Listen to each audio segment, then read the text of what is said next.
In this video, we're going to tell you how much mastery points matter. Subscribe to the Linus Wilson channel. We give you the secrets to crush Assassin's Creed Valhalla.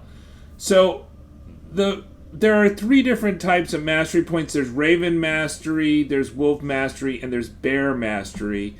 The Bear gives you health resistance, melee resistance, and melee damage buffs. Right? So, the important thing that you don't have to write these down because I have written them down, but we're seeing how much these change when you add 10 mastery points. So that's leveling up 10 times to get 10 mastery points. So we start out with 348 health, 140.8 resistance, and 139.6. It'll be different for you, but I suspect this is a linear function, and we have to do it for 10 levels up because the mastery points are so small, you won't even notice it with one level up.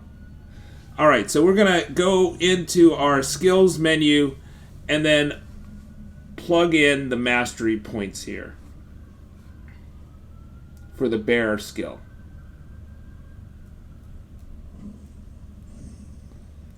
So we start out at 82. Doesn't matter where you're starting out from. Put in 10 points. Alright, so we got our 10 points in. And now our health has gone up by 0.2. So from 348.2 to 348.4.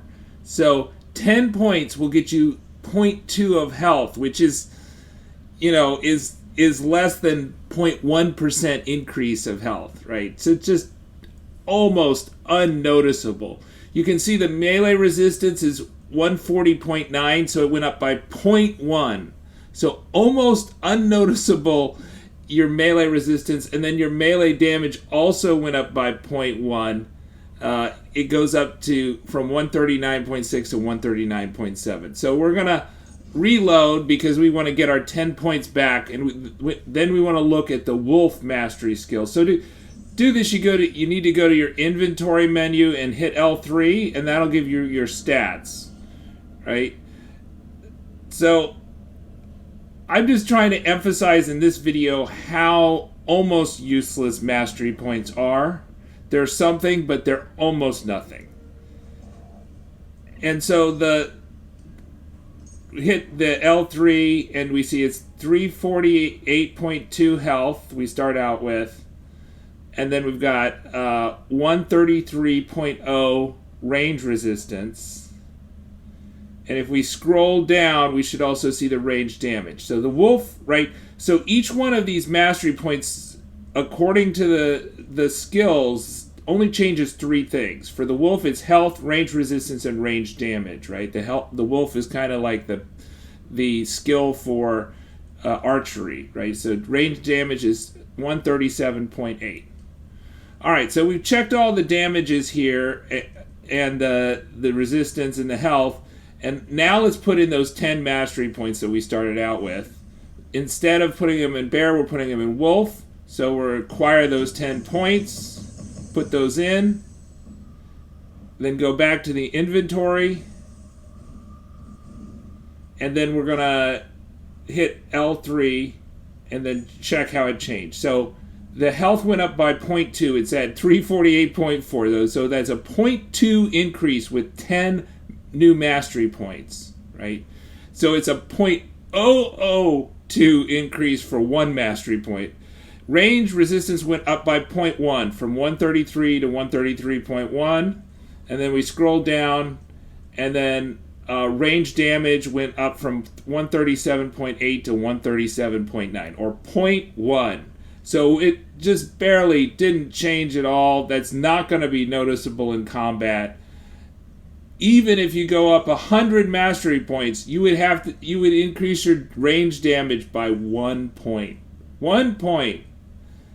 So less than 1% with 100 mastery points. So we're going to go and see how this affects the Raven skills. So we're going to load our save again. So we have our 10 mastery points to allocate again.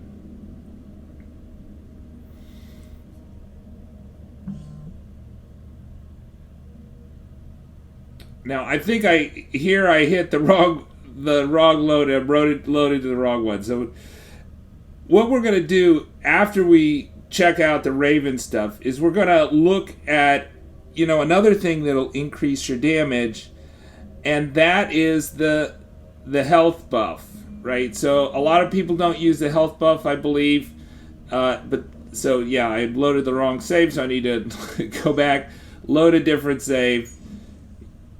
Yeah, all right. So let's go back to the one that has the 10 mastery points. There we go. And the health buff is available if you ring the bell at your settlement. Now, I'm not sure which level of settlement you need to get the health buff. And this may be only for a level 6 that you get this much of a health buff.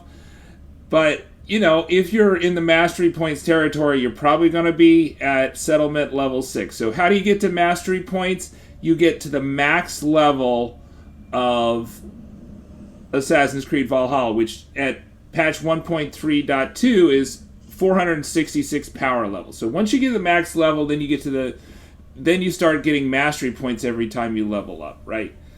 And this is also to give you an idea why probably scrolls of knowledge for mastery points don't make sense. So if you're at settlement level 6, then you can get... So we start at health 348.2. We got assassination damage 177.7, and then evasion of 187. So we're going to add the 10 points to the Raven skill tree and see how much that improves those stats.